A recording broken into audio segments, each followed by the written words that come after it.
ustedes, muy buenas noches.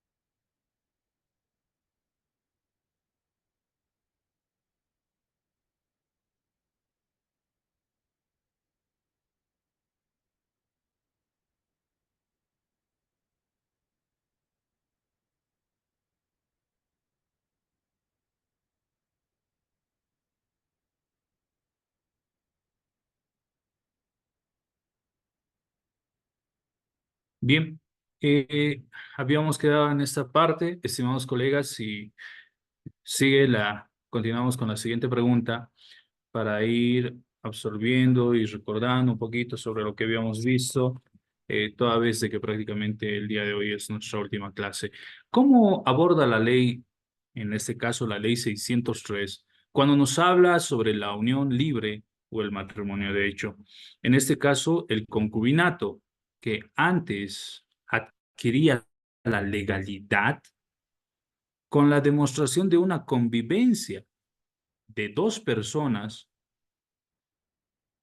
en este caso que hayan convivido una cierta cantidad de años, se elimina y se da paso a la unión libre, ¿ya? Es decir, ya no simplemente se denomina concubinato, sino ahora unión libre, que adquiere esta legalidad por primera vez en una normativa, ¿no? Que es lo que establece en este caso el Código de las Familias.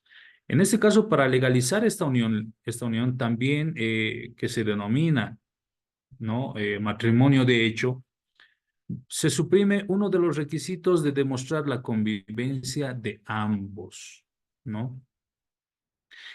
No sé si es que todos están con el Código de las Familias. Por favor, vamos a dar lectura al artículo 139, la cual establece que la persona podrá construir libremente su matrimonio.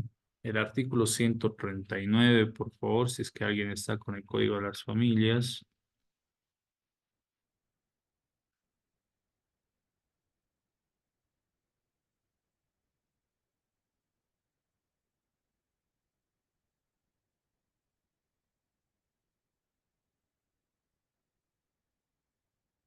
¿Alguien, estimados colegas?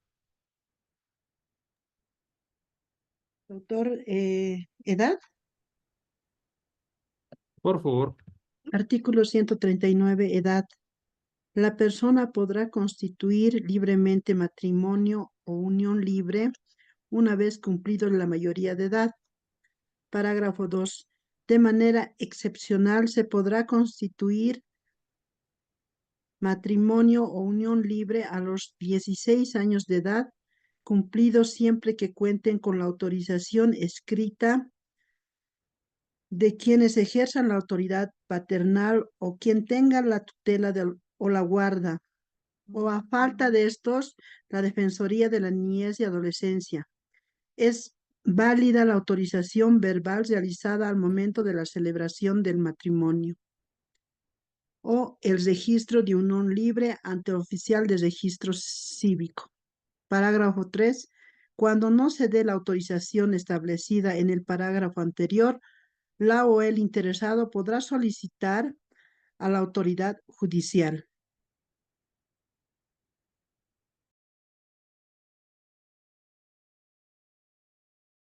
Eso es, doctor.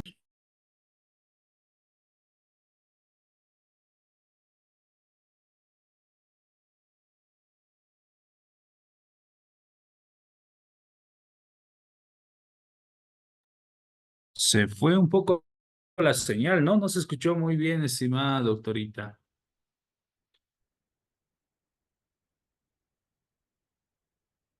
¿Le vuelvo a leer, doctor?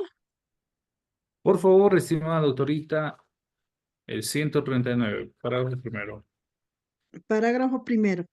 La persona podrá constituir libremente matrimonio o unión libre una vez cumplida la mayoría de edad. Parágrafo 2. De manera excepcional se podrá constituir matrimonio o unión libre a los 16 años de edad cumplidos, siempre que se encuentre con la autorización escrita de quienes ejerzan la autoridad paternal o quien tenga la tutela o la guarda, o a falta de estos, la Defensoría de la Niñez y Adolescencia. Es válida la autorización verbal realizada al momento de la celebración del matrimonio o de registro de unión libre ante el oficial de registro cívico. Parágrafo 3. Cuando no se dé la autorización establecida en el parágrafo anterior, la o el interesado podrá solicitar a la autoridad judicial.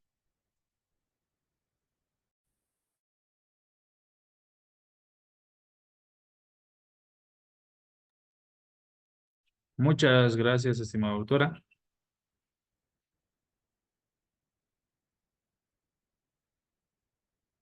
Bueno, el artículo 139 prácticamente ya lo ha referido la autora. eh, Establece que toda persona prácticamente, ¿no ve? Puede constituir libremente un matrimonio o una unión libre una vez cumplida la mayoría de edad, que en este caso, según nuestra legislación nacional, es desde los 18 años para adelante, la mayoría de edad.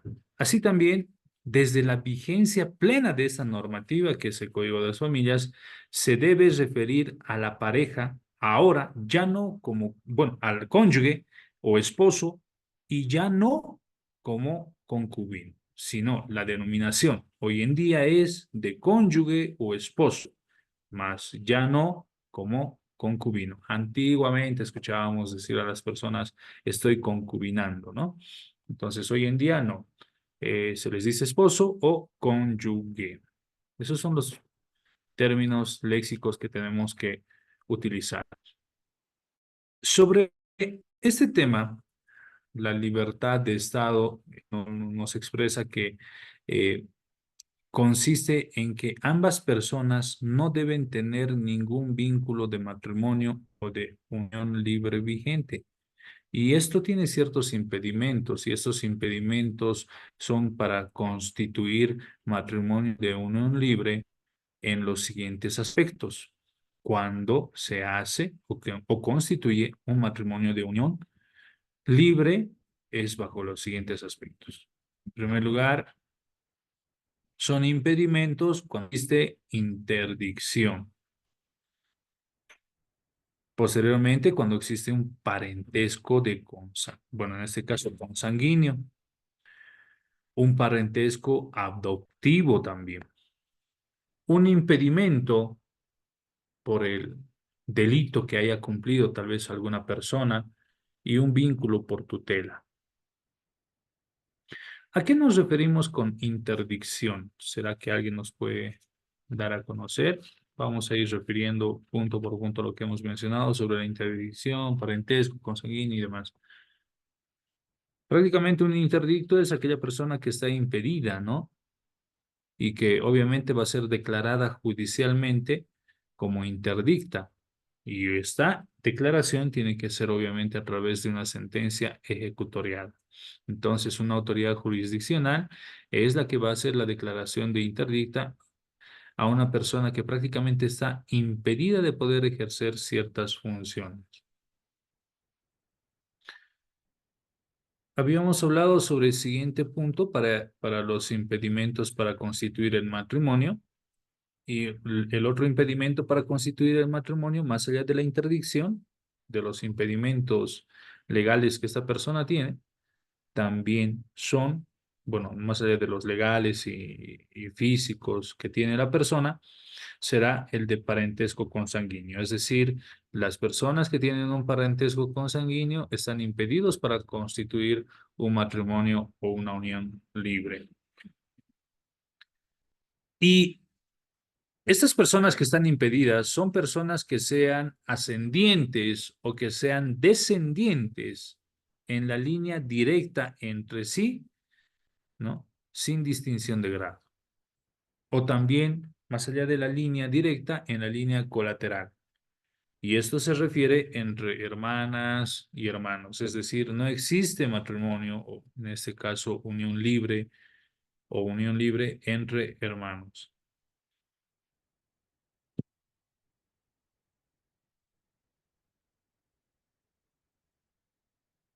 Sobre el otro impedimento que llegaría a ser el parentesco adoptivo, acerca del parentesco adoptivo, eh, en este caso están impedidas a establecer este vínculo conyugal las siguientes personas.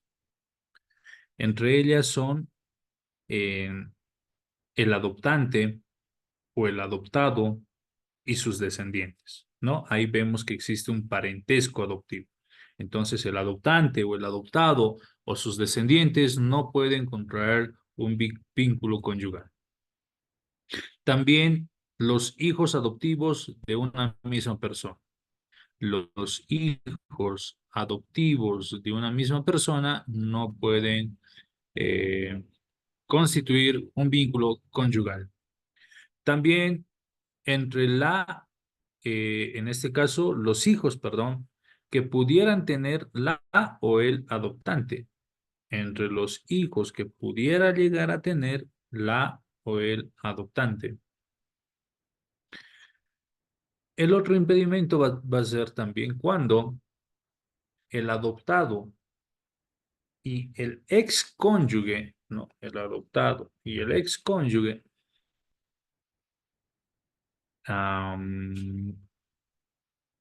o el adoptante y Rápido. recíprocamente entre la o el adoptante de la adoptada. ¿Ya? El otro impedimento es cuando entre la madre o el padre con la hija o el hijo nacido o nacido mediante técnicas de reproducción asistida con gametos ajenos. ¿A qué nos referimos con gametos ajenos? ¿Alguien- ¿Quién quiere participar? Gametos ajenos. Buenas noches, doctor. Alfredo Herrera, para Estimado fines de doctor, muchas registro. gracias. Buenas noches, doctor. José Luis. Bueno, eso se refiere, doctor, específicamente a que últimamente la tecnología ha empezado a, las clínicas sobre todo, han empezado a conservar criogénicamente óvulos y espermatozoides. Entonces, existe un contrato que las clínicas establecen de confidencialidad donde a los papás que no pueden tener hijos, les hacen una serie de diagnósticos médicos y genéticos para que ese embrión que va a ser insertado en el vientre de la madre o no tenga ningún tipo de consecuencia genética posteriormente. Entonces, por eso habla de gametos ajenos, doctor. Y también quería comentarle el tema de que hay legislaciones, por ejemplo, ya se está dando en Colombia el hecho de que para celebrar el matrimonio los futuros esposos deban presentar un diagnóstico genético, ¿no? Entonces es parte del procedimiento que ellos presenten esta liberalidad genética de que no tienen ninguna enfermedad que en el futuro traiga niños con alguna deficiencia, ya sea genética, mental o física. Entonces es muy importante también en la aplicación de las nuevas tecnologías, sobre todo médicas, el avance de la tecnología médica en el aspecto de la legislación sobre el matrimonio y también sobre la unión libre. Esa es mi participación, doctor. Muchas gracias, estimado doctor José Luis. ¿Alguien más que quiera participar? Gracias, doctor.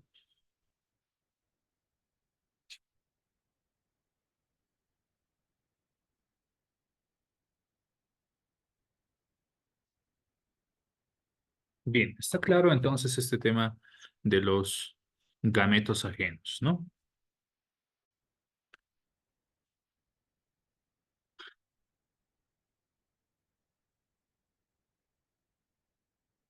Evidentemente, estimado doctor, no solo en Colombia, sino también en otras legislaciones, lo que te piden antes de poder contraer nupcias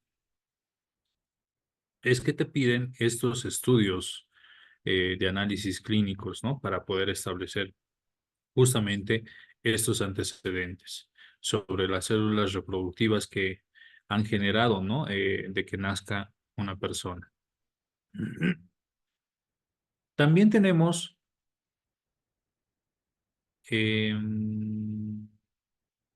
los impedimentos por delito. Estos impedimentos por delito de cuando la persona impedida de constituir un matrimonio de unión libre, cuando cae o caiga sobre ella una sentencia condenatoria ejecutoriada por tentativa, ya sea por complicidad o por haber consumado un delito en este caso van a ser los delitos de homicidio. Si se le ha pescado a una persona que ha cometido un delito de homicidio, obviamente con una sentencia condenatoria ejecutoriada, esta persona estaría impedida de poder contraer nupcias, ¿no? También que persona otro delito, ¿no? Obviamente, como lo decía el doctor José Luis Alfredo, a momento de contraer nupcias, eh, no necesariamente vas a demostrar de que eres una persona de que no tiene una sentencia condenatoria ejecutoriada, ¿no? Sino va a ser la denuncia también para que no se pueda, no pueda contraer nupcias esta persona. Entonces, no solamente va a ser en el tipo de delito de homicidio, sino también va a ser en feminicidio, a diferencia de otras legislaciones donde sí es obligatorio poder demostrar estos antecedentes, ¿no? Entonces, a todas aquellas personas que también hayan cometido de feminicidio, tampoco pueden, bueno, están impedidos de poder contraer nupcias, en este caso, por haber cometido este delito. Aparte de feminicidio, también está el delito de asesinato al cónyuge de la otra persona. Entonces, estas personas prácticamente estarían impedidas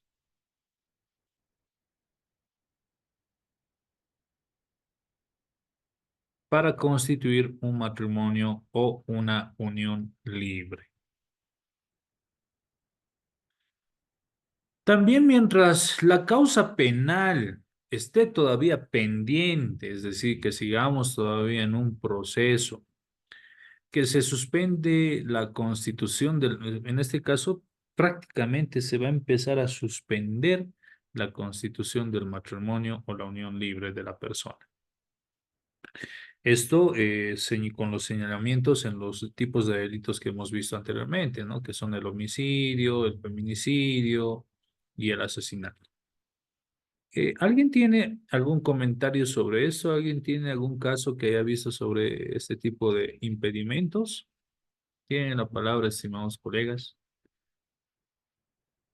No olviden darme sus datos personales, por favor.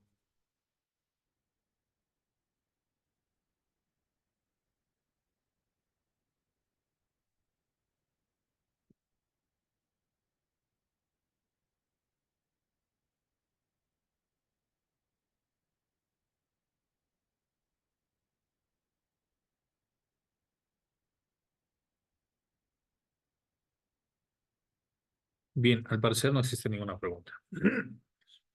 El vínculo por tutela también es otro impedimento, ¿no? Este vínculo por tutela va a ser cuando el tutor o sus parientes en línea directa o colateral hasta el cuarto grado y sus afines hasta el segundo grado no pueden constituir matrimonio. O en este caso la unión libre también denominada. Con la persona, en este caso, que le está tutelando, ¿no? Mientras dure, en este caso, todo el ejercicio y el tiempo del cargo de la tutela. Obviamente, esto va a ser hasta que una autoridad judicial declare de que ya no es la persona judicialmente el tutor.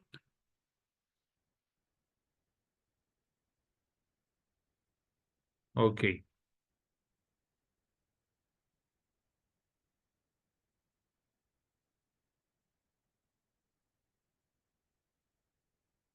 ¿Cómo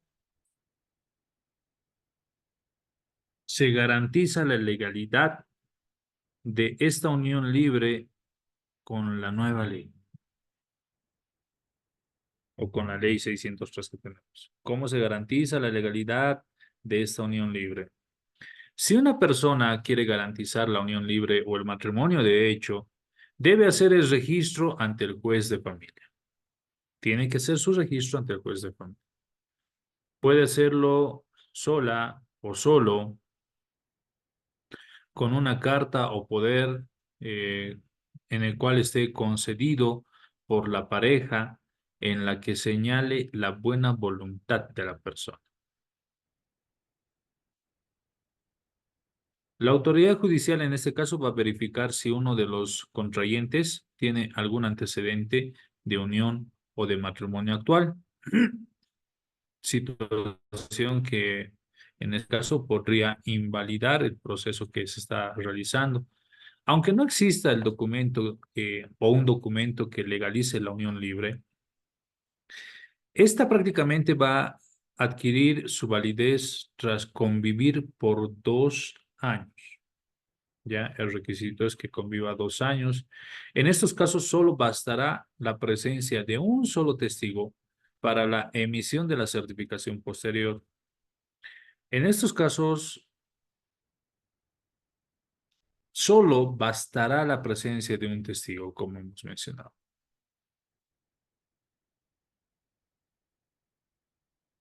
En el caso de la bigamia, ¿alguien me puede dar a conocer qué significa bigamia?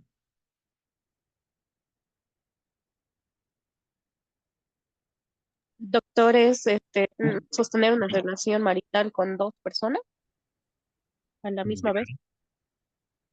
Gracias, doctora Guadalupe. ¿Alguien más? Estimados Sí, doctor, doctores. buenas noches. Doctor Oscar Chanes. Sí, buenas noches, doctor. Sí, doctor, la bigamia es cuando una persona realiza su matrimonio 2 veces y los registra, ¿no? Los registra también en el registro civil. Gracias. ¿Alguien más, tal vez? Doctor, Ok. doctor, buenas noches. Sí, doctor Juan Víctor. Gracias, doctor. También se puede definir bigamia como la persona o cónyuge estando unida en matrimonio, no disuelve ni declara nulo el matrimonio, contrae otra. Las formalidades legales, tanto el hombre como la mujer pueden ser agentes activos. En tal sentido, eh, la bigamia también se presenta como la existencia de un matrimonio civil o también contraer un segundo matrimonio, y esto puede ser atípico. Gracias, doctor. ¿Había un colega más que quería participar? Sí, buenas noches, doctor. Doctora Buenas Carol. noches. Bueno, Sí, la doctora Carol y posiblemente nuestro colega. Doctora Carol Vargas. Sí, doctor. La bigamia es el acto de contraer un matrimonio con una segunda persona mientras ya se está casado, ¿no? Entonces, tenemos que tomar en cuenta que esta persona ya se ha casado, ha formalizado su matrimonio. Y el segundo matrimonio que lo ha realizado ha sido en segunda instancia. Muchas gracias, doctora. Doctor, la última participación. doctor, buenas noches. También podemos señalar que la bigamia puede ocurrir de varias maneras, ¿no, doctor? Uno puede ser un matrimonio secreto, donde una persona se casa con alguien sin haberse divorciado del cónyuge anterior. Podemos indicar también que es un matrimonio múltiple, alguien que Ya. se casa con varias personas al mismo tiempo, ¿no es cierto? En todo caso, oculta su matrimonio anterior, no revela su matrimonio y tiene otra pareja también. Las consecuencias también podemos señalar de la bigamia, que es la nulidad del segundo matrimonio en este caso, un divorcio obligatorio y también conlleva una responsabilidad civil. Gracias, doctor. Muchas gracias, doctor Samuel, doctora Guadalupe, Oscar, doctor Juan, doctora Carol. Claro, doctor Samuel, evidentemente todo lo que manifiestan es cierto y obviamente al contraer un segundo matrimonio, obviamente de que está viciado de nulidad y Doctor, prácticamente es un delito. ¿Sí, disculpe, doctor? quisiera hacer una pregunta, doctor, por favor. Sí, doctor. Doctor, en el caso de la unión libre, una vez que la unión libre ha cumplido todos los requisitos y se ha registrado como manda la ley, y si una persona registra una otra unión libre, ¿entra dentro del tipo penal de la bigamia o eso todavía está, o sea, no está contemplado en la ley?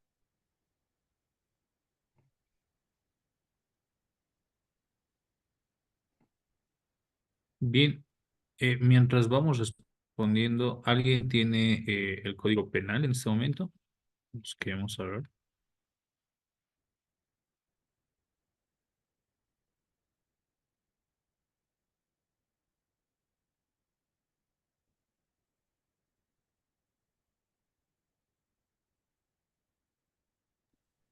La palabra, doctor. Sí, doctor. ¿Puedo dar lectura al artículo 240, bigamia? Por favor, estimado doctor. Ya. El que contrajere nuevo matrimonio sabiendo no estar disuelto el anterior al que se hallaba ligado, incurrirá en privación de libertad de 2 a 4 años. Artículo 240, bigamia del Código Penal, doctor. Gracias, estimado doctor.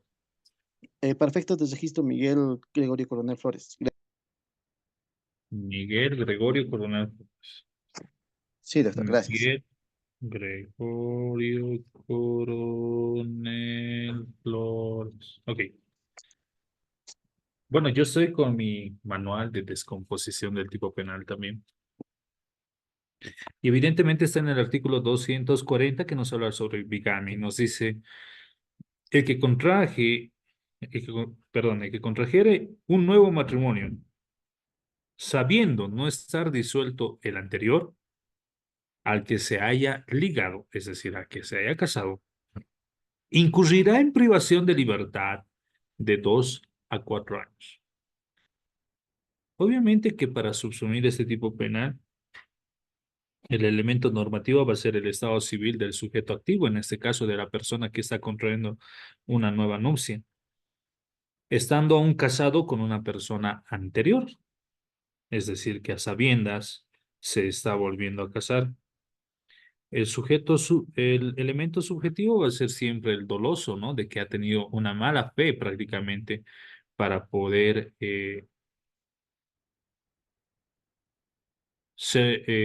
para poderse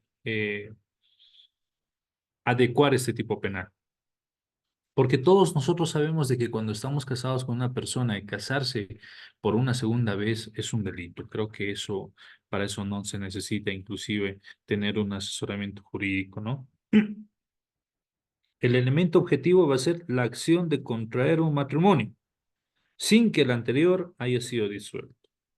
Y el bien jurídicamente protegido siempre va a ser el matrimonio en este caso o la familia. ¿Y cuál va a ser la afectación al bien jurídico? Va a ser el quebrantamiento de la estructura familiar y el potencial engaño al nuevo cónyuge, porque obviamente que se le está engañando en su buena fe al nuevo cónyuge. El sujeto activo obviamente va a ser cualquier persona, el sujeto pasivo va a ser la cónyuge que ha contraído la segunda nupcia. Y en este caso, el primer matrimonio. No, perdón, va a ser el primer matrimonio, ¿no? Porque ha sido engañada prácticamente la primera mujer. Y de la misma manera, la segunda mujer que también ha sido engañada por la persona con la cual ha contraído nupcias. Pero existe una condición. ¿Cuál va a ser esa condición? El conocimiento, es decir, de que tiene que tener un conocimiento por parte del sujeto activo, es decir, del que ha incurrido en este hecho delictivo, de que aún estando casado, a sabiendas se haya vuelto a casar. Y la pena privativa de libertad va a ser de 2 a 4 años. ¿Cuándo se va a consumar? En el momento en el que se ha celebrado un nuevo matrimonio sabiendo que el anterior no estaba disuelto. También existen otros matrimonios ilegales, ¿no? Es importante ver también el Código Penal que está en el artículo 241, eh, no solamente el 240, y nos dice que serán sancionados con privación de libertad de 1 a 3 años el que, no siendo casado, contrajere a sabiendas matrimonio con persona casada. Nuevamente, se entrará con privación de libertad de 1 a 3 años el que, no siendo casado, contrajere a sabiendas matrimonio con una persona casada. También establece que en su numeral 2, con privación de libertad de 2 a 4 años, el que hubiera inducido en error esencial al otro contrayente. El que hubiera inducido en error esencial al otro contrayente. El numeral 3 de dicha normativa nos establece del artículo 241 del Código Penal, con privación de libertad de 2 a 4 años, el que hubiere ocultado impedimento legal respecto a su propio estado civil o del otro contrayente. De la misma manera, el elemento normativo va a ser el estado civil de las personas involucradas o la presencia de un error esencial o impedimento legal respecto al matrimonio. El elemento subjetivo siempre va a ser el doloso. El elemento objetivo, la acción de contraer matrimonio bajo circunstancias descritas en el anterior párrafo. El bien jurídico protegido va a ser el matrimonio, la integridad emocional, porque se supone que estamos afectando emocionalmente a la otra persona, y la persona de los contrayentes. El sujeto activo va a ser la persona soltera que va a contraer matrimonio con alguien casado, también la persona que induce en error esencial al otro contrayente, asimismo la persona que oculta un impedimento legal respecto al matrimonio. La persona que oculta un impedimento legal, y hace un momento habíamos hablado sobre los impedimentos legales, y uno de ellos, por ejemplo, es de que haya consumado un delito en materia penal como el homicidio o el asesinato, entre otros. En cuanto a esto, doctor Miguel, en cuanto a su pregunta, manifestaba de que si una persona se vuelve a casar, comete el delito. No, doctor, yo hablaba de la unión libre. O sea, Ya, si había la figura de, digamos, de registrar dos uniones libres, encasillaban en el tipo penal. Obviamente eso ya está claro, pero esa era la pregunta. sí, En el bueno, ya lo caso de la hemos. unión libre. De la misma manera, en el caso de la unión libre, igual se adecua al tipo penal que estamos dando a conocer, ¿no? Porque ya no existe el concubinato, sino la unión libre y por otro lado lo que es el matrimonio prácticamente, ¿no? Bien, Gracias, doctor. doctor.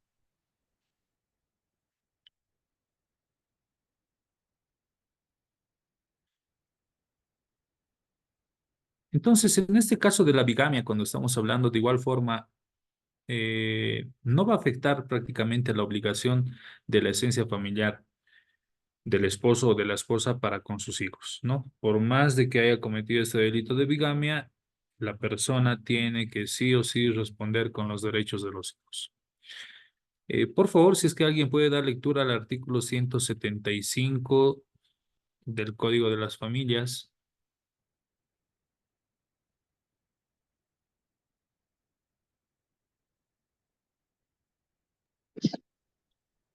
Sí, doctor, yo puedo dar lectura. Por favor, doctor Oscar Chanes. Artículo 175, ¿verdad, doctor? Sí, Sí, los cónyuges tienen como principales deberes A, la fidelidad, asistencia y auxilio mutuo. B, el respeto y ayuda mutua. C, a convivir en el domicilio conyugal elegido por ambos.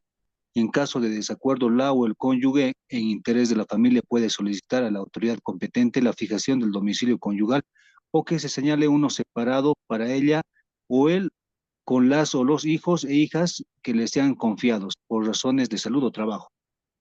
D, a contribuir a la satisfacción de las necesidades comunes en la medida de sus posibilidades. E, la economía del cuidado del hogar se halla bajo la protección del ordenamiento jurídico e implica compartir democráticamente las responsabilidades domésticas, el cuidado y atención de ascendientes y descendientes y otras personas dependientes a su cargo. F, en caso de desocupación o impedimento para trabajar de uno de ellos, el otro debe satisfacer las necesidades comunes. G, a armonizar la coexistencia de la vida familiar y la vida laboral en beneficio del proyecto de vida en común.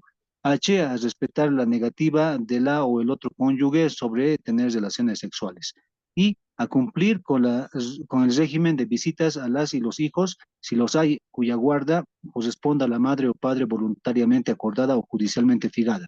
J, a garantizar el derecho de visita de la madre o del padre que no tenga la guarda de las o los hijos, si los hay, y que ésta o éste pueda participar en su formación integral como derecho fundamental de las niños, niños y adolescentes. Muchas gracias, doctor. A garantizar el derecho de visita de la madre o del padre que no tenga la guarda de las y los hijos.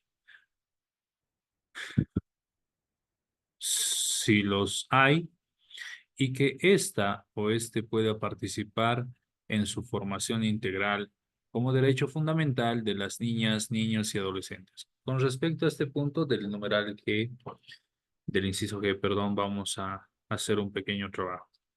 ¿Ya? Entonces, este artículo 175 prácticamente señala cómo los derechos de los cónyuges, la fidelidad, la asistencia familiar, el respeto, el auxilio mutuo, además de la convivencia de un domicilio conyugal que haya sido elegido por ambos, ¿no? Un domicilio conyugal que haya sido elegido por ambos. La norma prácticamente va a resaltar la no obligatoriedad de la o del cónyuge para tener relaciones sexuales. No es obligatorio que tengan relaciones sexuales, ¿no? A esto se suma que en caso de desocupación o impedimento para trabajar en uno de ellos, el otro debe satisfacer las necesidades comunes como pareja y familia, que es en cuanto hemos dado lectura al artículo 175.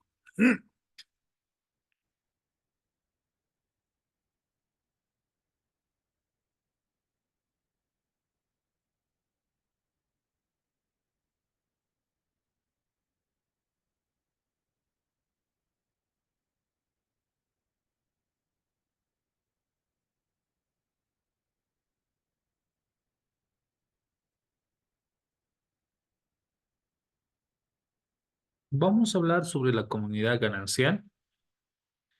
Y acá como principio establece que los cónyuges desde el momento de su unión constituyen prácticamente una comunidad ganancial. Esta comunidad se constituye aunque uno de ellos no tenga bienes y los tenga más que la o el otro.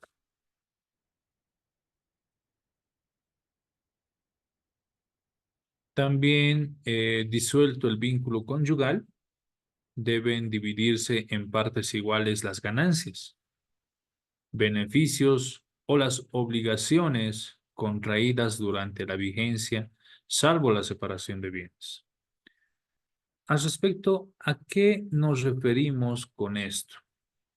Que cuando se disuelve el vínculo conyugal, se separan, en otras palabras, deben dividirse en partes iguales las ganancias, los beneficios o las obligaciones que también hayan contraído durante su vigencia, salvo la separación de bienes.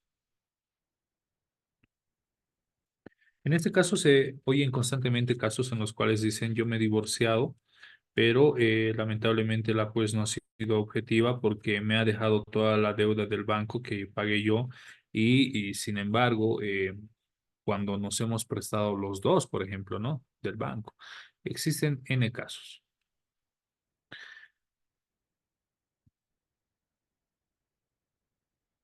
Una propiedad, estimados colegas, si ha existido una unión libre,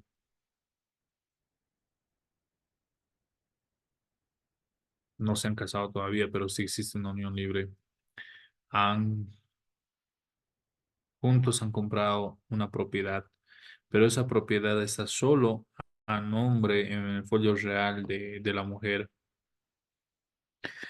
¿Será que a momento de separarse, cuando se plantee la división y partición, será que es considerado un bien ganancial? ¿Qué me dicen, colegas?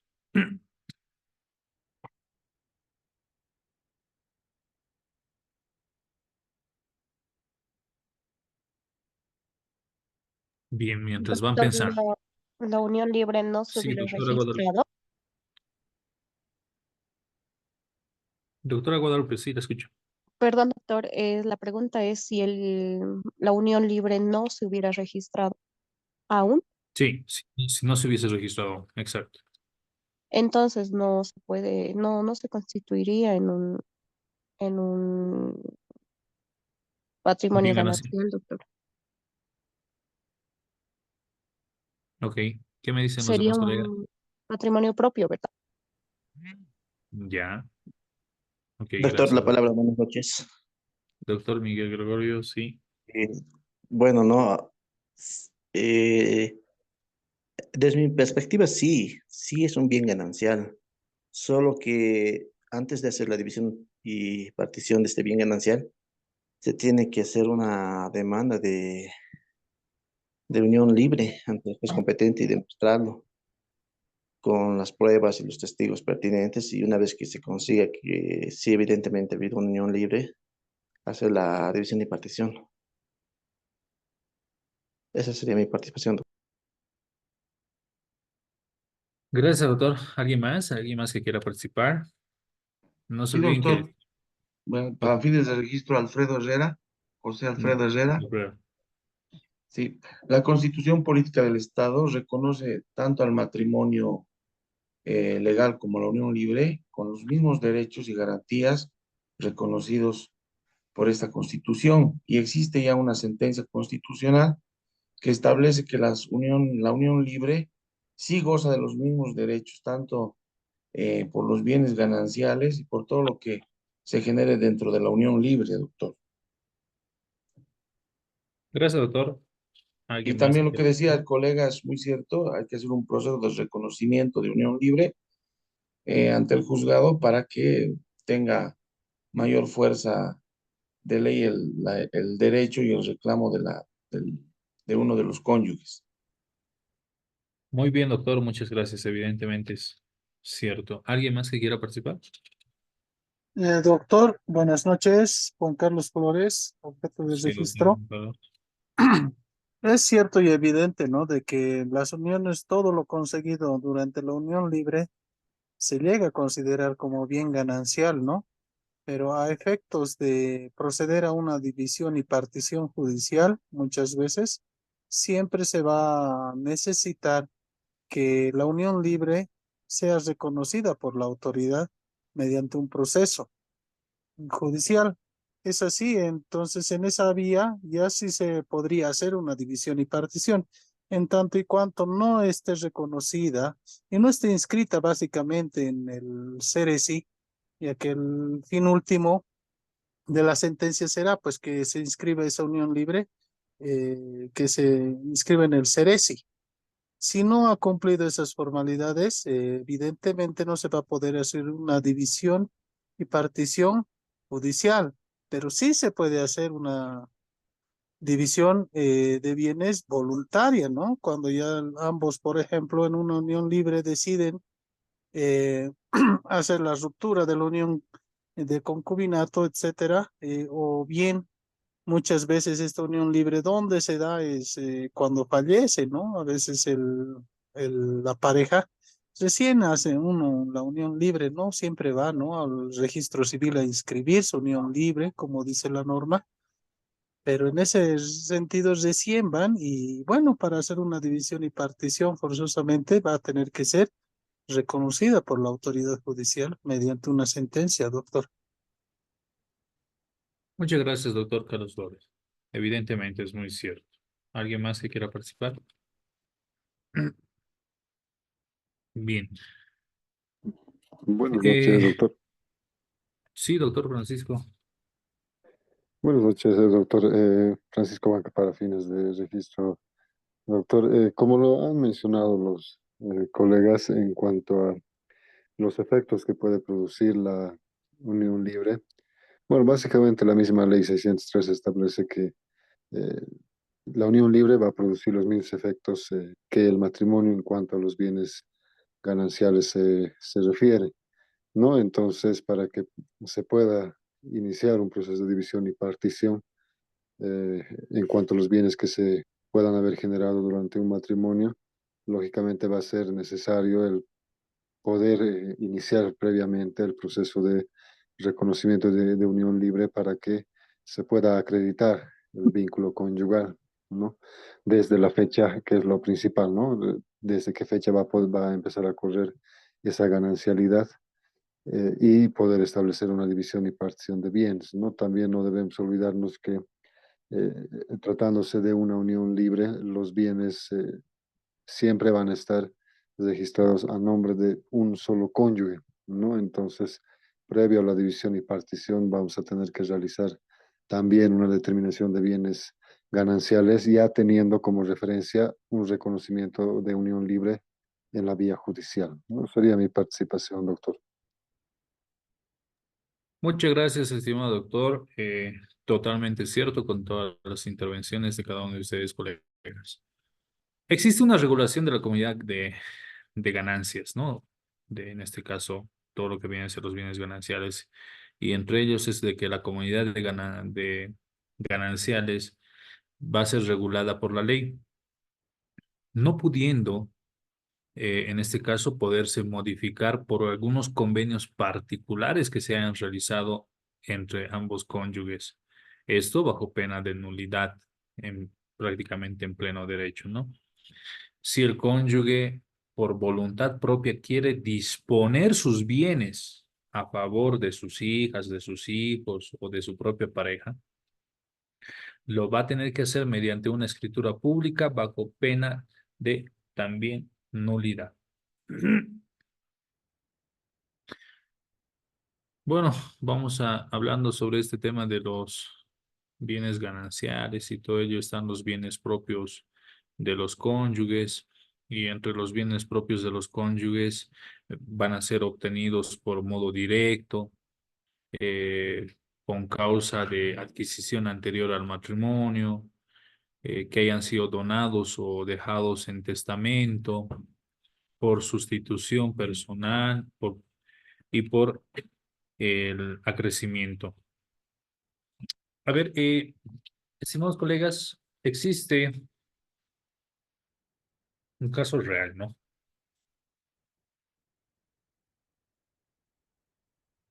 Los padres deciden, escúcheme, colegas, los padres deciden en este caso darle en calidad de regalo una propiedad al hijo. En este caso, el hijo se está casando, pero los padres quieren que esa propiedad sea solo para el hijo, ¿no? No que sea constituido como un bien ganancial.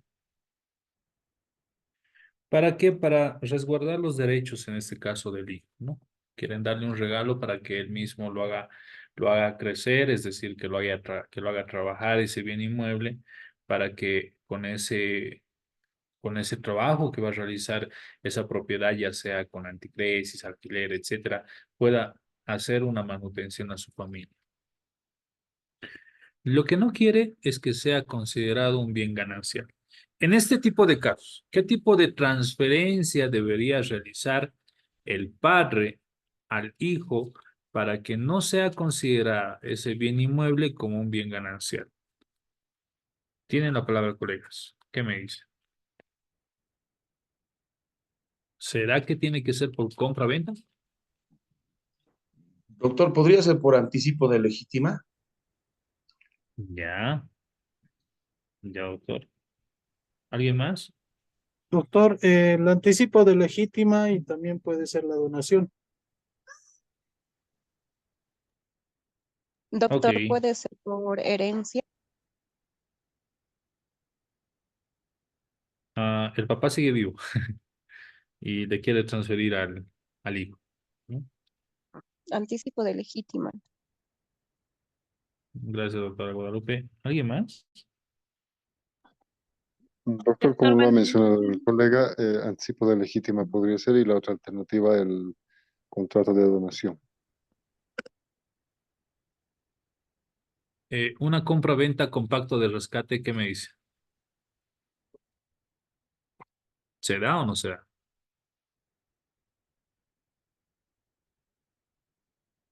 ¿No se da o sí?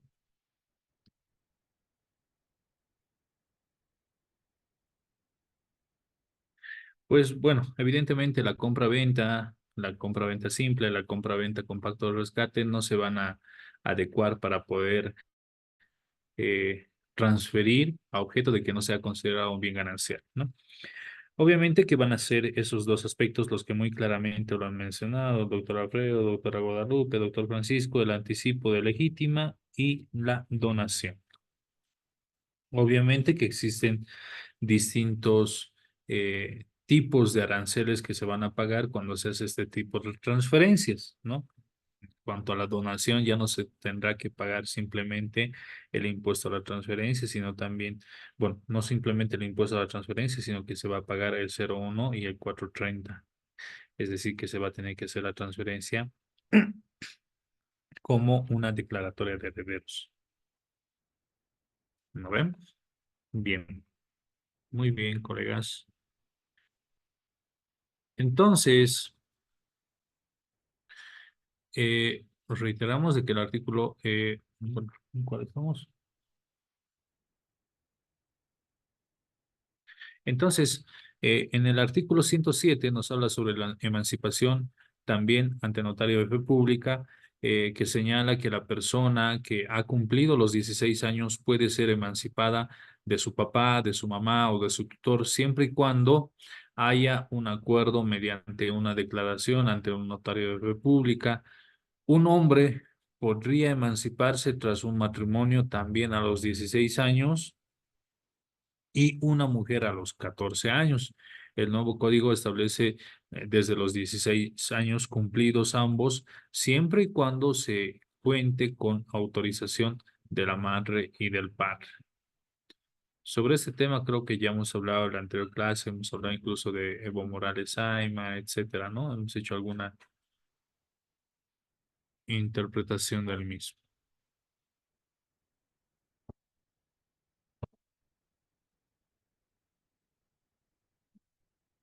Tenemos un trabajo. Estimados colegas, por favor, el presente trabajo me lo van a presentar al WhatsApp. Y la pregunta es la siguiente.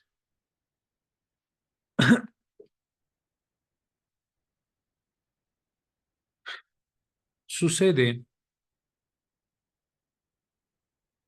que una pareja ha decidido realizar un reconocimiento a su niño convencional.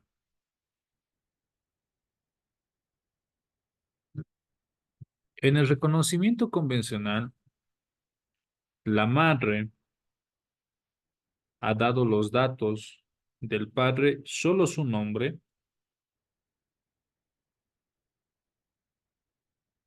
y su primer apellido.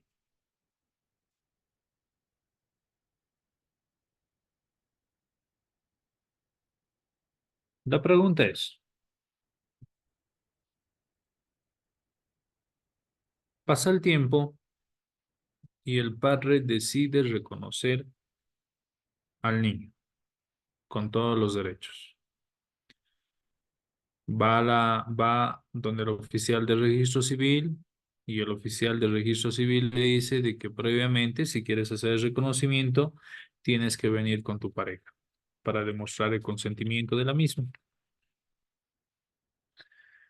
Y el padre no puede llevarle a la madre porque lamentablemente ya ha roto relaciones con la misma y actualmente no le deja ver a su niño.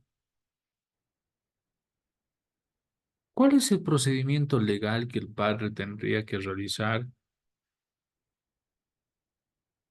para poder dar legalidad al reconocimiento del niño y para poderlo ver al niño? Reitero, una pareja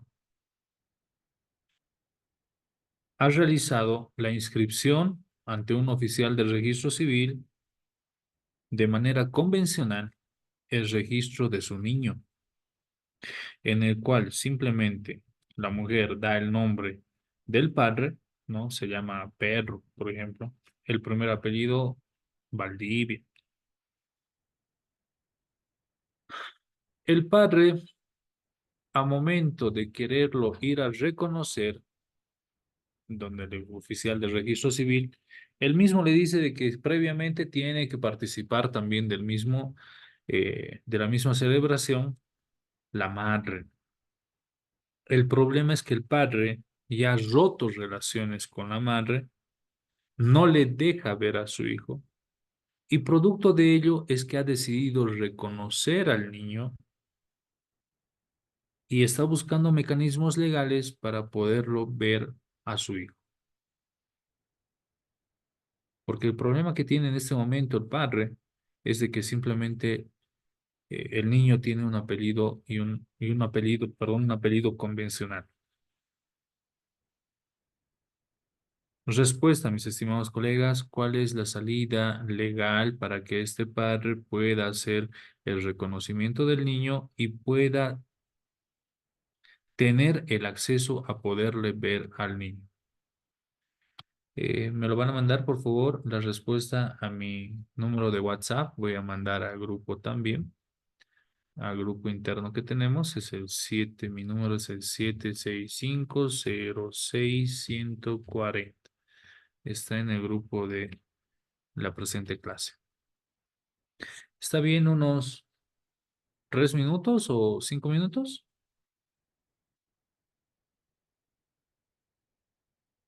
Bien, esperemos unos minutos. Estimados colegas, tómense un momento, por favor, mientras vayan descansando, me dan la respuesta. Gracias, los espero.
Bien, ya me están llegando las respuestas. Esperamos unos minutos más.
Bien, estimados colegas, continuamos, ¿no?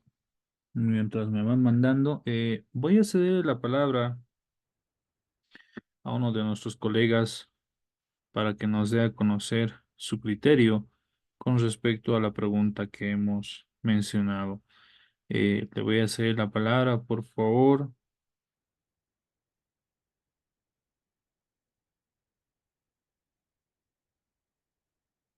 Necesito que me vayan mandando, estimados colegas, por favor, sus respuestas con su nombre completo.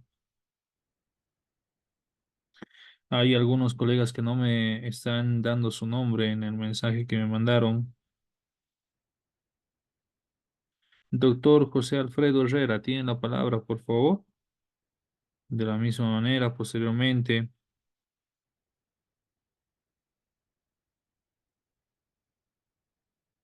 no tengo registrados sus nombres.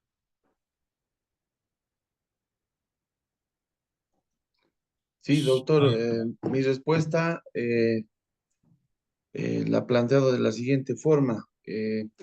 La ley 603, bueno, primero el código, la Convención de los Derechos del Niño establece que la identidad y el derecho a un nombre digno es un requisito fundamental para todo niño, niña y adolescente. Por lo tanto, no se le puede negar ese derecho al niño, velando siempre el interés superior del niño.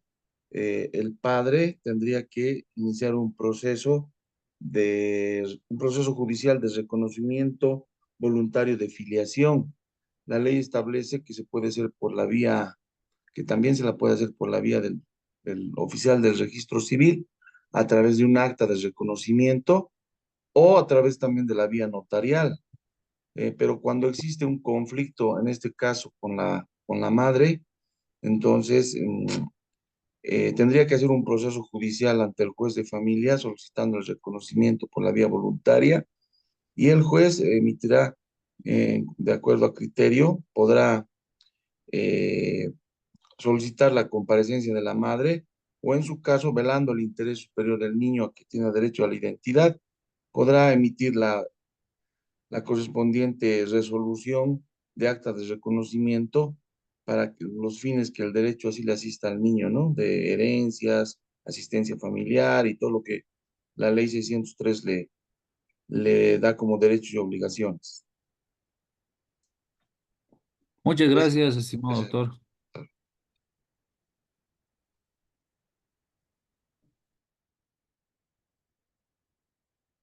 Bien, el doctor Francisco Manuel Huanca. Buenas noches, doctor. ¿Cómo está, doctor? Evidentemente, el derecho a la identidad, más que el derecho a la filiación que tiene el menor, vendría siendo, ¿no?, un derecho fundamental para el menor, inclusive por encima del derecho que tiene el padre de tener ese vínculo paterno-filial, ¿no? Ese derecho del menor a la identidad realmente es el que debe precautelarse por sobre todo y ponderarse ante cualquier situación. En ese marco, si bien la ley 603 en la parte relativa a la afiliación hace mención a la afiliación por indicación, a una afiliación voluntaria, también hace mención, ¿no?, a una afiliación judicial, aunque únicamente hace mención a la negación de paternidad, a la impugnación de filiación. Aparentemente no daría esa posibilidad de que el padre pueda o la madre que está sin esa afiliación pueda intentar hacerlo ante la autoridad judicial. No, sin embargo, el artículo 434, inciso B de la ley 603, establece como un proceso extraordinario el de declaración judicial de filiación. En ese marco entiendo yo que podría el papá ir por esa vía, intentar la filiación ante el juez de familia, donde va a determinarse, como cualquier proceso de esta naturaleza, la filiación a través de una prueba científica de ADN, ¿no? Y para poder posteriormente ya tener una relación con el menor, lógicamente tendría que solicitar un régimen de visitas y para ello también tendría que cumplir nomás con el deber que es la asistencia familiar. Me parece que tendría que ir por ese camino ante la negativa de la mamá de poder hacer un registro voluntario.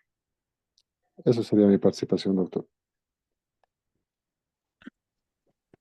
Muchas gracias, doctor, porque este caso que les planteo es un caso real, ¿no? En el que la madre ya no quiere, bueno, ha roto relaciones totalmente con el padre, incluso ha mencionado que le va a cambiar, como, bueno, para esto simplemente se requiere de que cualquier persona vaya a hacer el reconocimiento del niño, puedan cambiarle el nombre, el apellido, etcétera, ¿no? Haciendo de que en este caso el verdadero padre, en este caso biológico, no pueda acercarse al niño y no pueda tener derecho al niño. ¿Qué nos dice al respecto la doctora Guadalupe Nicole Solís Llanos? Tiene la palabra, doctora.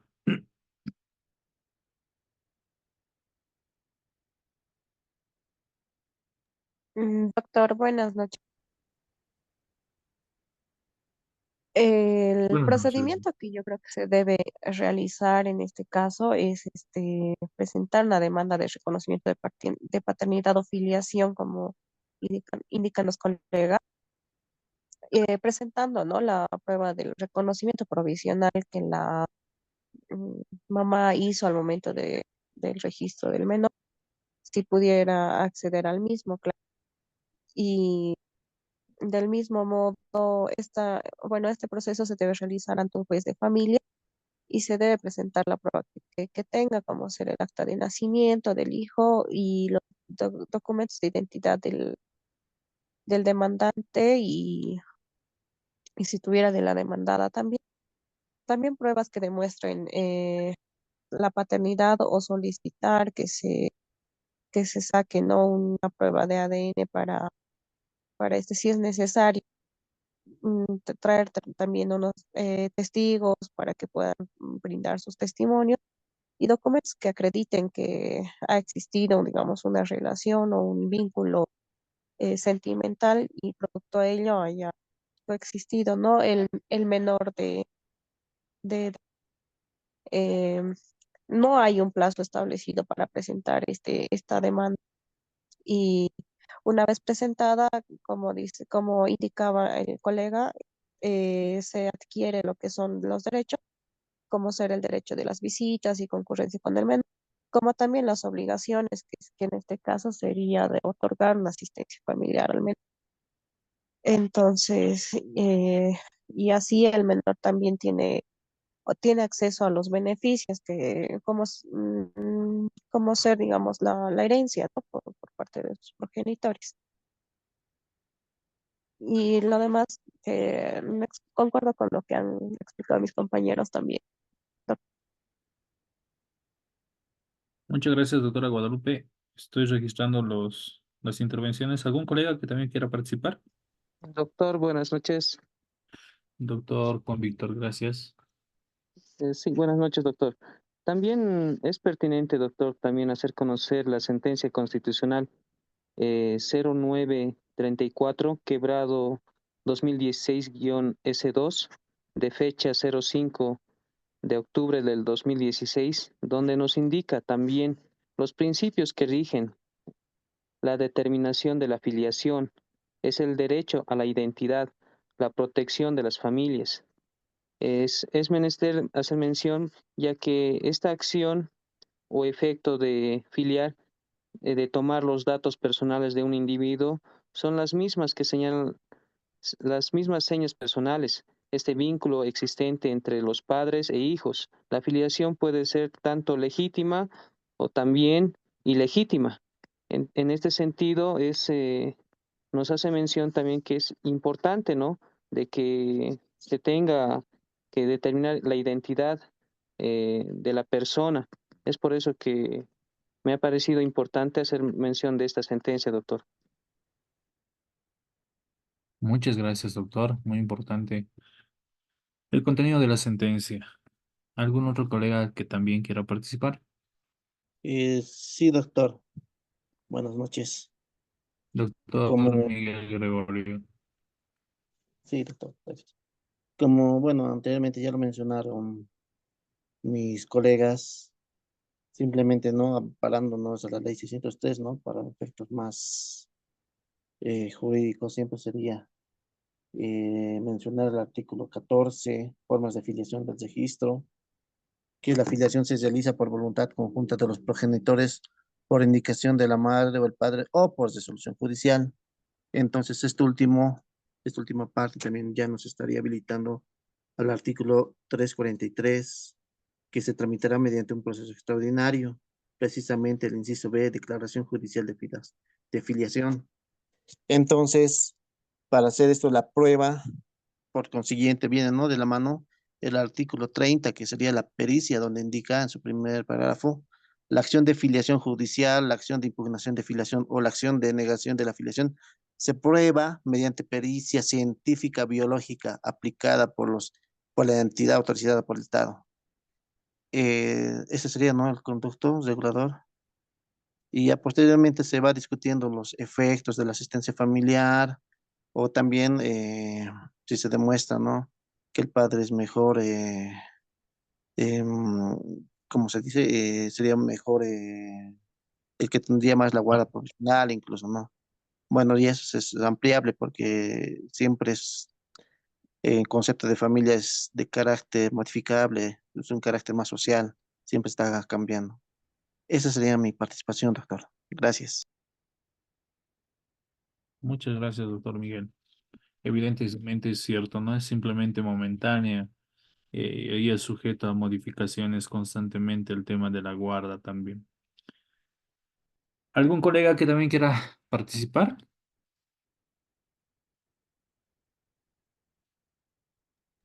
Doctor, si me permite, en vía de complementación. Doctor Francisco, sí. Sí, en vía de complementación, doctor, le decía, en relación a la necesidad de acudir a la vía judicial, también radica en que al existir ya una partida de nacimiento, aún con un apellido convencional, ya existe un registro, ¿no? Por lo tanto, será nomás la autoridad judicial quien deba determinar la nulidad de esa, o la cancelación, perdón, de esa partida de nacimiento para que se proceda al nuevo registro con la afiliación completa, que es con los dos apellidos paterno y materno. No solamente para complementar mi respuesta, doctor, muchas gracias. Muy importante, doctor, y evidentemente es muy cierto. Doctora, quería hacer uso de la palabra. Tiene la palabra.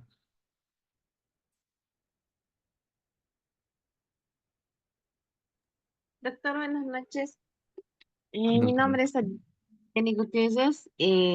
Como estaba diciendo, también se puede recuperar este, por mediante una evaluación favorable, ¿no? Que le permite al padre para las visitas periódicas, ¿no?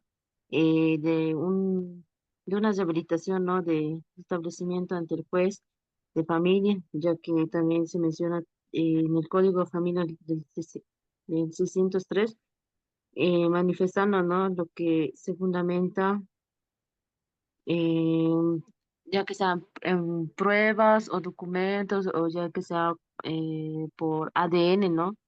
Y otro también podría solicitar también una demanda de partida de filiación, ya que es una obligación, ¿no? Eh, de los derechos, ¿no? Eso sería, doctor. ¿Algún colega que también quiera participar? Gracias, doctora.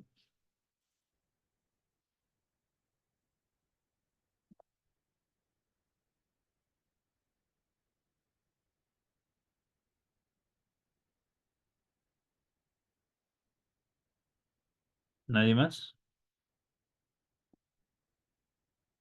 Bien, estimados doctores, es muy cierto lo que manifiestan ustedes y el caso que hemos planteado es real, ¿no? Es lamentablemente por problemas emocionales que no son tan fuertes, es que ahora se lo está privando de libertad. No solo a uno, ¿no? Sino que a varias personas que hemos llegado a conocer este tipo de antecedentes y que lamentablemente nos tenemos que ir a la vía judicial, toda vez de que ha manifestado uno de nuestros colegas también al existir una partida de nacimiento. Es la autoridad judicial quien debería determinar, en este caso, si se va a hacer alguna modificación o no de los datos del niño, niña o adolescente. Asimismo, estimados colegas, evidentemente Al contraer estos derechos, también el padre va a contraer obligaciones, como por ejemplo la asistencia familiar, entre otros, ¿no? Al momento de poder, bueno, obviamente, al momento de poder demandar él, en este caso, la guarda, eh, obviamente con el tema de poderlo ver al niño y evitar de que en este caso la pareja le siga obstruyendo poderlo ver a su niño o niña.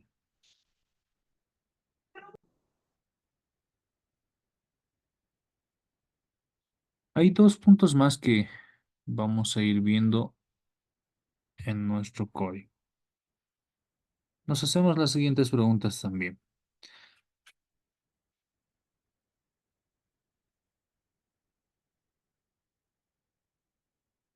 ¿Qué establece la nueva redacción respecto a la tutela? Nos dice.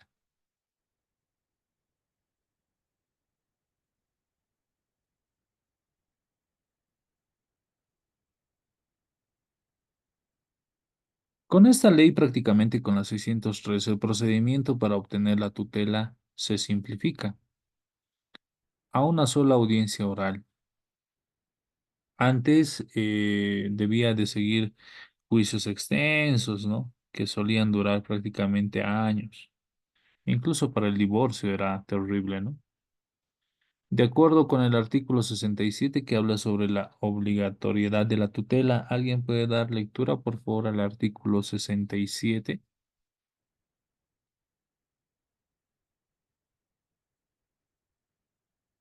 Bueno, el, ar- el artículo 67 del Código de Doctor, las Familias nos habla sobre la obligatoriedad de la tutela. En su parágrafo primero establece que la tutela es obligatoria y nadie puede ser dispensado o discapacitado para su ejercicio, sino por lo establecido por el presente código. El parágrafo segundo establece que las y los parientes que sean plenamente capaces están obligados a desempeñar la tutela de acuerdo al orden indicado en los numerales 1 al 6 del parágrafo primero del artículo 112 del presente código, incluyendo a los colaterales. Se escuchará la declaración de los parientes, la opción de la persona afectada, si su estado de salud lo permite, y se decidirá según convenga al interés de esta última.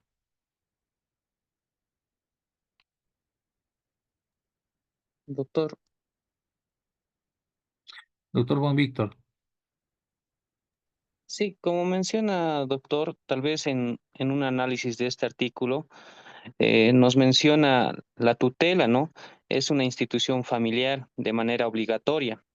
Recordamos que en esta presente norma es de orden público, tal como manda y ordena el artículo 7 de nuestro código de los 600 del Código de Familia. En este sentido, todos los parientes que estén con capacidad plena en sus facultades están obligados a prestar la asistencia y desempeñar la tutela. Es decir, que la tutela es la obligación no solo de los parientes llamados por ley, también eh, es- están dispensados o incapacitados para ejercer esta noble labor de la tutela, salvo en casos establecidos también, como lo establece en el artículo 68, 69 y 70 y 71. En este entendido, la autoridad jurisdiccional, por medio de una resolución fundamentada, motiva, motivada, ordenará en el presente que preste el ejercicio de la tutela, siendo una institución establecida por la norma en este estudio de análisis, doctor. muchas gracias, doctor. Evidentemente nos habla sobre la obligatoriedad de la tutela en la que las y los parientes que sean plenamente capaces están obligados a desempeñar la tutela, ¿no? Que incluye incluso a los colaterales. El tutor o a partir de su designación debe presentar en un plazo de 5 días un plan general sobre la manera en que cumplirá esa responsabilidad. con relación a la tutela.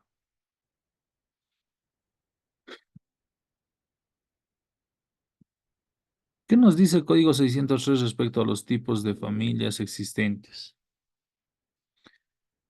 En la anterior normativa solo se manejaban dos tipos de familia, ¿no? La funcional y la disfuncional. Sin embargo, en este código se reconoce 5 tipos. Las unimarentales, mamá e hijos. Las uniparentales, papá e hijos. Las familias ampliadas, que incluye a más integrantes como los abuelos o los tíos. A las familias comunitarias, que son personas que viven en un albergue, por ejemplo, y a las familias no parentales. Esto es en la comunidad de personas que viven juntas bajo una serie de reglas comunes. El artículo 2, que lo mencionaba nuestro colega del Código de las Familias, habla sobre la tutela del Estado. Prácticamente señala que las familias, desde su pluralidad, se conforman por personas naturales que deben interactuar de manera equitativa y armoniosa y que permanezcan obviamente unidas. Esa es la esencia de un vínculo familiar, por relaciones afectivas, de parentesco, de adopción y otras formas por un periodo indefinido, ¿no? Que eso es lo que se quiere, tener una familia muy establecida.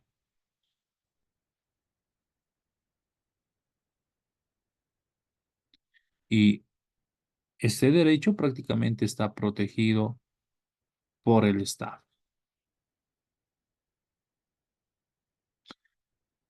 Bien, he estado revisando que para nosotros es muy importante, toda vez de que uno de nuestros colegas nos ha hablado sobre distintas sentencias que son muy importantes al momento de poder fundamentar distintas acciones. ¿Me permiten un momento, por favor?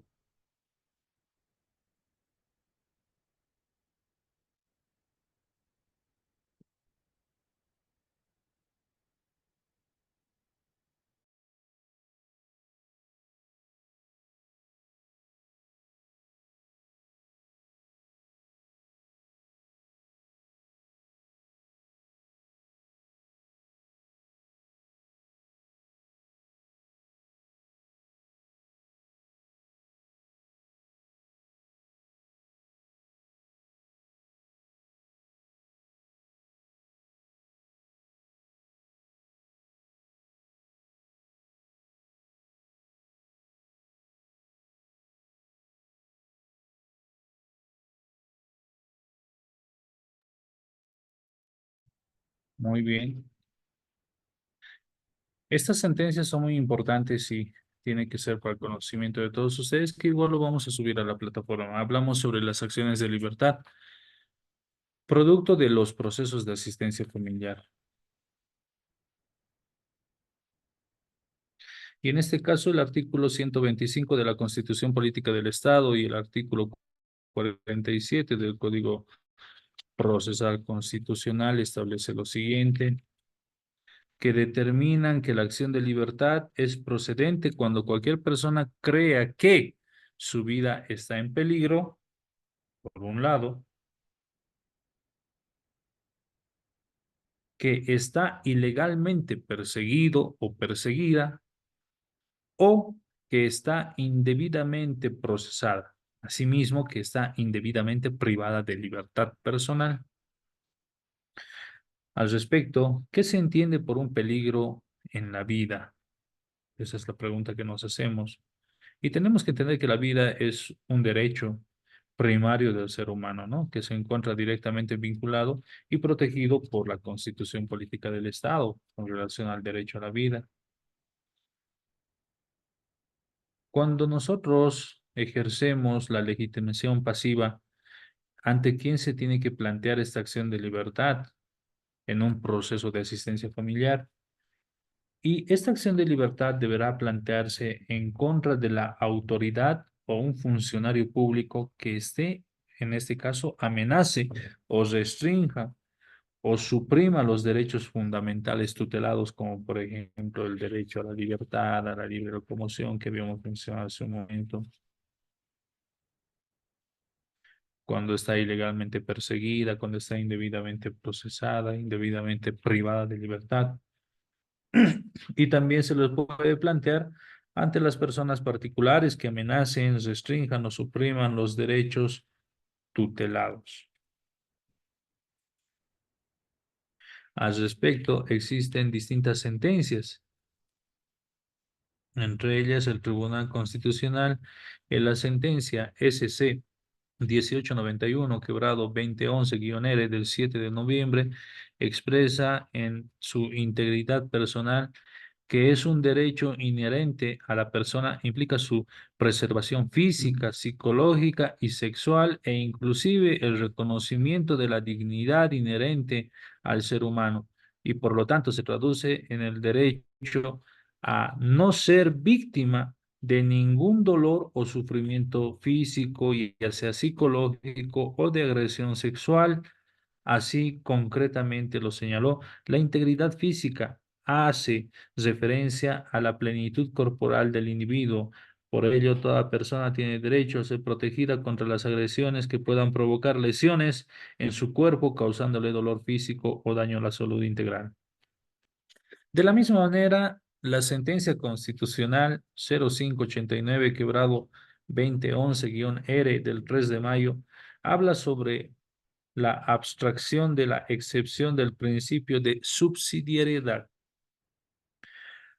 Y en este caso, al encontrarse el derecho a la vida, al involucrarse el derecho a la vida, perdón, que también señala el artículo 18 de nuestra Constitución Política del Estado, también habla sobre la acción de libertad en el artículo 125 de nuestra Constitución Política del Estado.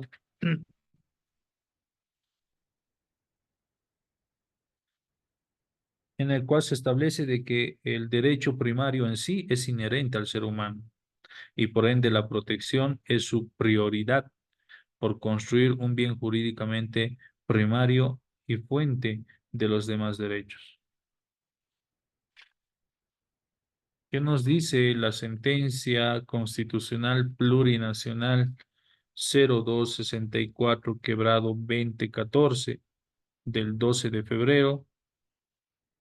Se ha establecido que el derecho a la vida guarda íntima relación con otros derechos humanos, como son la integridad física y la salud, los cuales gozan de protección por el orden constitucional vigente, señalando que a través de la acción de libertad es posible tutelar tal derecho, aun cuando éste no está relacionado con el derecho a la libertad, indicando concretamente que, ¿cómo se advierte de lo establecido por la jurisprudencia constitucional? De la misma manera, tenemos la sentencia constitucional SCP del 1977, quebrado 2013 del 4 de noviembre, que nos habla con respecto a la posibilidad de la tutela vía acción de libertad, otros derechos conexos e interdependientes que no se encuentren dentro de su esfera de protección. ¿Qué indica? Que si bien dentro del ámbito de protección de la acción de libertad se encuentran previstos determinados los derechos, empero es posible efectuar el análisis de otros cuando tengan conexitud con los que se encuentran bajo tutela de esta acción en virtud de la característica e interdependencia de los derechos que se encuentran previstos en el artículo 13.1 de la Constitución Política del Estado, que señala que los derechos reconocidos por esta Constitución son inviolables, universales, interdependientes e indivisibles y progresivos.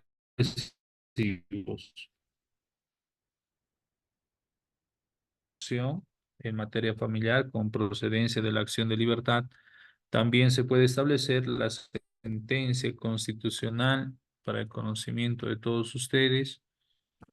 Número 0419 2000-R del 2 de mayo, que estableció que la persecución ilegal e indebida se entiende como la acción de un funcionario público o autoridad judicial que busca, persigue o hostiga a una persona sin que exista motivo legal alguno o alguna orden expresa de captura emitida por autoridad competente en los casos establecidos por la presente ley.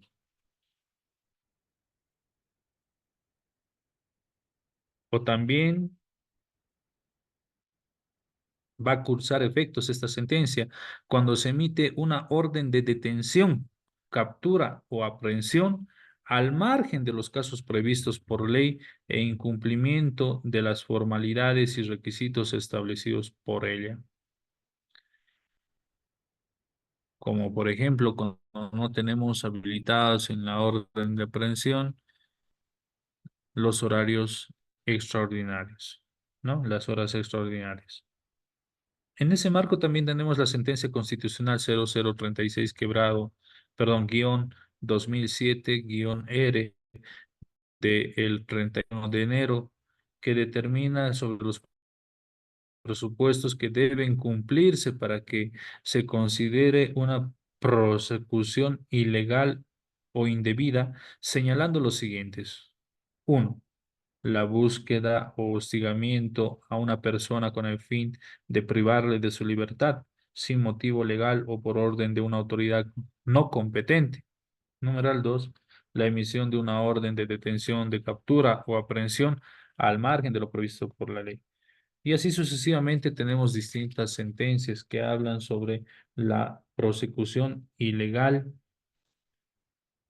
de la detención.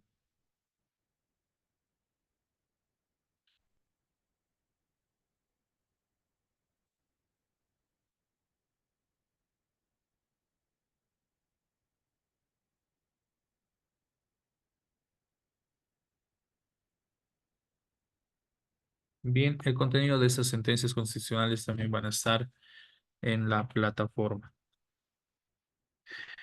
Me dan un segundito. Voy a ingresar a un registro de derechos reales.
Bien, estimados colegas, prácticamente de esta manera ya estaríamos concluyendo con todo el ciclo del presente módulo, pero voy a concluir no sin antes permitirme mostrarles un avance de un texto que estamos realizando referente a lo que habíamos avanzado anteriormente con lo que es el derecho propietario y obviamente que tiene mucho que ver en este caso el derecho de las familias con relación a la inscripción de ciertos bienes que han sido objeto de división y partición judicial. Bien, para conocimiento de los que no hemos estado tal vez en dependencias de la institución de derechos reales. la forma de inscripción en dicha institución es de la presente manera. Bueno, este es un texto que ya lo estoy terminando de publicación. Bueno, hablo sobre distintos principios, sobre lo que es el tracto sucesivo, etcétera, sobre lo que es el derecho propietario, el principio de rogación, no sé si se acuerdan, que de oficio nada puede hacer las oficinas de derechos reales. Y bueno, ahí presento ciertas imágenes sobre una tarjeta de propiedad, la denominación, no sé si se acuerdan sobre la codificación de de la cantidad de dígitos que tiene una matrícula computarizada, en este caso que son 13, y habíamos mencionado que cada una tiene distinto significado, en este caso el inmueble, cantón, sección, provincia e incluso el departamento. Este es un modelo de folio real muy antiguito.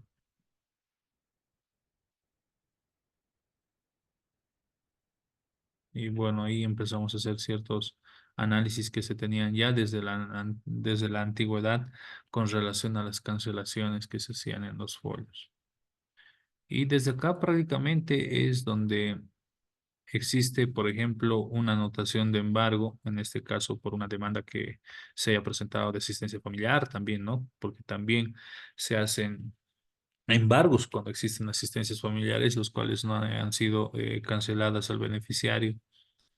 Y en este tipo de casos, el tipo de registro que se va a hacer es, por ejemplo, de la presente manera. Este es el sistema SINAREP que se maneja ahí y son esas ventanitas las que se manejan en las cuales hay que ir empezando a complementar los datos pertinentes.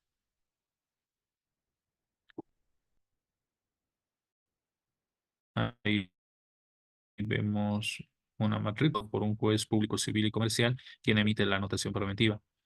Como ustedes observarán, muchas veces nos preguntamos y decimos, queremos más datos específicos sobre quién ha hecho la anotación preventiva o cómo, o con qué documentos, etcétera. No se nos da toda esa información tan precisa justamente por por el formato prácticamente del sistema de SINAREP. El sistema SINAREP simplemente ya te pregunta ciertos datos, cuál es el monto con el cual se va a embargar, qué tipo de proceso es, si es judicial o vía, bueno, judicial, quién es el notario, si existe algún notario o quién es el juez y qué tipo, qué número de juzgado es, de cuál es la fecha de siendo de inscripción a las oficinas de derechos reales, en este caso el testimonio. Y ahí se anota, ¿no? La parte de los deudores, como ustedes pueden ver, ahí el nombre del deudor, si tiene NID también, y del acreedor.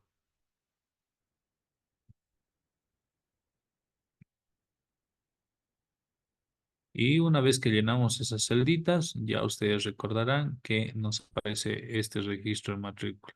Anotación preventiva, medidas cautelares, a favor, ¿no? Ahí está Mario Mendoza, Mamani Condori Inocencio. Quien ordena eso es un juez. Y ahí está el número del juzgado y el auto judicial, el número de auto judicial que ordena la anotación preventiva o lo embargo. Esta es una anotación preventiva de la misma manera que igual simplemente es para complementar los datos que el mismo sistema nos pide. Por eso muchas veces cuando hacen el registro, como reitero, en oficinas de derechos reales, simplemente ponen palabras eh, las más rebuscadas y inclusive simplificando palabras, ¿no? Y este es el contenido ya de una vista preliminar antes de que sea impreso en oficinas de derechos reales sobre la inscripción del embargo o la anotación preventiva que se habría realizado.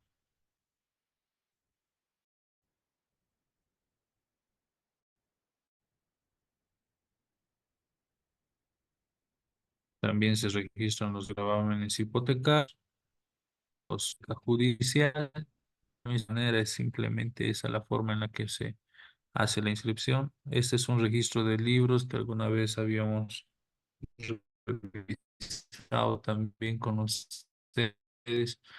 Y en este registro del libro, acá está el número del libro, el número de foja, el año, ¿no? El año y la foja. Y así sucesivamente. Este es otro registro de otro libro donde están los datos pertinentes de la propiedad. Está pasando en este caso para su sistematización. Las transferencias, las compras, ventas se realizan igual de la misma manera como ustedes pueden observar. Y aquí hay una ventanita que dice imagen SEGIP. Actualmente en reales no se cruza todavía datos con SEGIP, pero ya el sistema le permite poder cruzar datos con SEGIP. Procedimientos de transferencia, generación de documento final.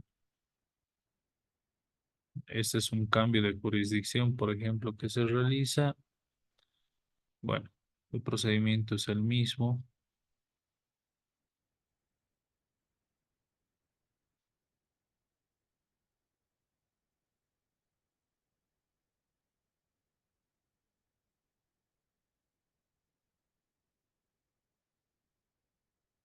Los trámites de usucapión, de la misma manera, cuáles son los requisitos mínimos y cómo se describen las oficinas de derechos reales, acreedor, deudor, depositario. Esta es, ¿se acuerdan qué tipo de registro es este? Esta es una prenda sin desplazamiento.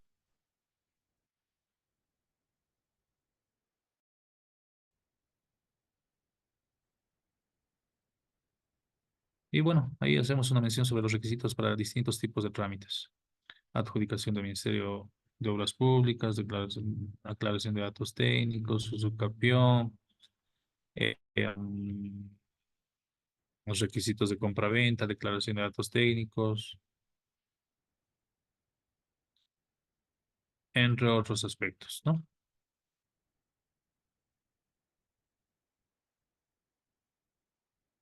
Y ahí hago un pequeño análisis sobre la interpretación del nuevo anteproyecto de ley de derechos reales. Y bueno, eso es lo que les quería compartir, mis estimados colegas. Bueno, pues ha llegado yo creo que el momento de concluir con nuestra presente clase. Ha sido un gusto poder compartir con cada uno de ustedes, estimados colegas. La verdad, para mí un orgullo poder regentar este módulo y haberlos visto por lo menos por este medio. Voy a colgar el trabajo que van a presentar, que no va a ser tan cargoso. Lo importante es que presentemos los trabajos. Estimados colegas, ha sido un gusto poder nuevamente verlos y compartir con ustedes. Luego nos despedimos hasta alguna posible siguiente oportunidad. Estimados colegas, que los vaya muy bien, Dios me los bendiga, sigan siempre adelante y cuídense mucho, de verdad. Hasta luego, un fuerte abrazo para cada uno de ustedes. Cualquier consulta, duda, pregunta, me lo hacen al personal para eh, para poder hacer distintas aclaraciones que ustedes consideren pertinentes. Muchas gracias, estimados colegas. Buenas noches. Buenas noches, Buenas doctor. noches, Gracias. Doctor, que le vaya bien. Muchas gracias, doctor, que te vaya bien. Buenas noches, doctor. Gracias por su Buenas noches, módulo. doctor. Muy interesante. Buenas noches, doctor, y gracias por su paciencia. Gracias, estimados doctores, a ustedes.